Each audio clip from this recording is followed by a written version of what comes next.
மாணவன். சார் எந்த மாசத்துல 28 நாட்கள் வருது? ஆசிரியர். என்கிட்டயே கேள்வி கேட்குறியா? பிப்ரவரி மாதத்துல தான்டா. மாணவன். இது கூட உங்களுக்கு தெரியலையா சார்? எல்லா மாதத்துலயும் தான் 28 நாட்கள் வரும். மாணவன் 1. வர வர நம்ம டீச்சருக்கு ஞாபகம் மறுபடி அதிகமாயிட்டே வருது. மாணவன் 2. எப்படிடா சொல்ற? மாணவன் 1. திருக்குறளை நம்ம டீச்சர் போர்டில் எழுதிட்டு இதை எழுதியவர் யாருன்னு கேட்குறாங்க.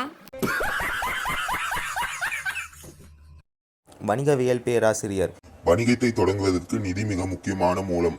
அதை எவ்வாறு பெறுவாய்? மாணவன். என் தந்தையிடமிருந்து. சிறுவன் போனில் தன் தந்தையை போல். என் பையனுக்கு உடம்பு சரியில்லை, அதனால இன்னைக்கு ஸ்கூலுக்கு வரமாட்டான். ஹெட்மாஸ்டர். யார் பேசுறது? சிறுவன். நான் தான், என்னோட அப்பா பேசுறேன்.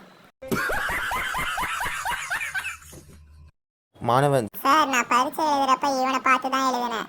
ஆசிரியர். சரி, இன்டர்வியூக்கு இவரை எதுக்கு கூட்டிட்டு வந்தீங்க? மாணவன். எனக்கு பதில் தெரியாது, கேள்வியை கேட்டீங்கன்னா இவரை கேட்டு பதில் சொல்வேன்.